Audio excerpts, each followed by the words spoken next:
বিসমিল্লাহির রহমানির রহিম।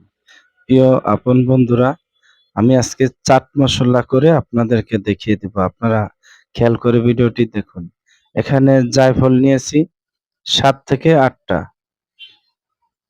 এলাচ নিয়েছি ৫০ গ্রাম, জিরা ৫০ গ্রাম, দারচিনি ৮০ গ্রাম, জর্তিক ১৫ থেকে ২০ গ্রাম, ৫০০ গ্রাম জিরা পাউডার নিয়েছি।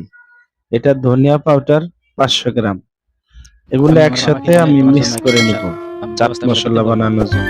আসসালামু আলাইকুম। প্রিয় আপন বন্ধুরা, আপনারা খেয়াল করে দেখুন, এটা মিডিয়াম মিষ্টি হিট দিয়ে এটা ভালো করে ভাজিয়ে নিব, যেন পুড়ে না যায়। পুড়ে গেলে তিতা লাগবে, টেস্ট লাগবে না। আপনারা এইভাবে, আমি আগুনের হিটটা আমি দেখিয়ে দিব, আপনারা খেয়াল করে ভিডিওটি না টেনে শেষ পর্যন্ত দেখুন। আর আপনারা আপনাদের মতামত জানিয়ে দিবেন কিরকম ধরনের রেসিপি চান। যেহেতু নতুন বছর আসতেছে, তাই আমি নতুন বছর উপলক্ষে আপনাদের এই চাট মশলাটা দিয়ে দিলাম। 2026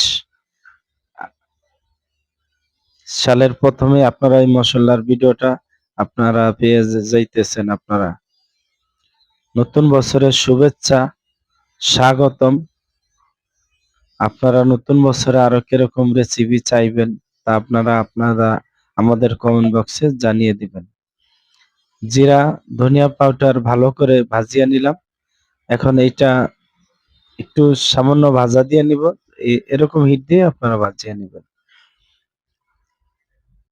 ভাজা শেষ, এখন এটা ব্লেন্ডার করে নিব। যারা এখনো আমাদের এই চ্যানেলে সদস্য হন নাই, তারা সাবস্ক্রাইব করে সদস্য হয়ে যাবেন। কারণ এনে শিক্ষণীয় ভিডিও দিব, রেস্টুরেন্ট ফুড রেসিপি বিডি। আমাদের এই চ্যানেলটি নতুন। এখন মরিচ এইভাবে ভাজিয়ে নিব কয়লায়। মানে কয়লায় ভাজলে মরিচটা অনেক টেস্ট আসে ভালো। এইভাবে ভাজলেই ভালো, ঘ্রাণটা ভালো হয়। এজন্য এইভাবে দেখিয়ে দিলাম। আর খেয়াল রাখবেন মরিচটা যেন পুড়ে না যায়। সামান্য আমি দেখুন কয়লা টান দিয়ে তারপর আমি ভাজিয়ে নিলাম। আবার বেশি কয়লার ভিতরে দিলে পুড়ে যাবে, একবারে সাথে সাথে জ্বলে যাবে। এজন্য সামান্য কয়লার হিট দিয়ে ভাজিয়ে নিলাম। আপনারা এই ভিডিওটি না টেনে শেষ পর্যন্ত দেখুন, তাহলে চাট মশলা আপনারা নিজেরাই তৈরি করতে পারবেন স্পেশাল। কারণ যেগুলা কিনতে পাওয়া যায় তার চেয়েও ১০০ গুণে বন্ধুরা এই মসলাটা ফ্লেভার ভালো আসবে, ঘ্রাণ আসবে। আপনারা পরীক্ষা করে ট্রাই করে দেখুন। আমি নিজে পরীক্ষা করে তারপরে ভিডিওটা দিয়েছি। কারণ আমি খাবারের উপরে যখন এই মসলাটা ছিটিয়ে দেই, তখন মনে হয় একেবারে মসলা যেন এখানে গুঁড়া হইতেছে। এরকম একটি ফ্লেভার আসে। আপনারা ট্রাই করে দেখুন। যেকোনো খাবারে আপনারা এটা ছিটিয়ে দিবেন। কাচ্চি বিরিয়ানি, চিকেন বিরিয়ানি, মাটন বিরিয়ানি, তারপর যত ধরনের মাংস রান্না করবেন, সবটাতে এই কাজে খাটে। গ্রিল চিকেন সব। আপনাদের এই শিক্ষণীয় ভিডিওটা যদি মনে হয় আপনারা আমাদের এই চ্যানেলটি সাবস্ক্রাইব করার যোগ্য হয়, লাইক দেওয়ার যোগ্য হয়, তাহলে আপনারা করে দিবেন।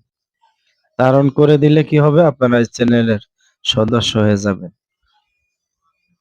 আমি এভাবে ভালো করে ব্লেন্ডার করে নিয়েছি। পরিমাণ মতো স্বাদ মতো বিট লবণ দিয়েছি।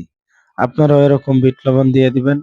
এই মসলায় যতটুক পরিমাণে লবণ প্রয়োজন দরকার আপনারা অল্প দিয়ে দিয়ে টেস্ট করে দেখবেন। আরো কারো মতামত জানা থাকলে, প্রশ্ন থাকলে আমাদের কমেন্ট বক্সে কমেন্ট করবেন, প্রশ্ন করবেন, আমরা উত্তর দেব ইনশাআল্লাহ। সঠিকভাবে বলে দিব, যেন আপনারা শিখে ভালো রেস্টুরেন্ট, ব্যবসা বাণিজ্য, বাসা বাড়ি আপনারা সবকিছু করতে পারেন। এজন্য আমি এই ভিডিওটা দিয়ে দিলাম। আপনারা আরো কিরকম ধরনের রেসিপি চান, তা আপনারা আমাদের কমেন্ট বক্সে জানিয়ে দিবেন। আর আজকে নতুন বছর আসতেছে, দেখিয়ে দিলাম। আলহামদুলিল্লাহ।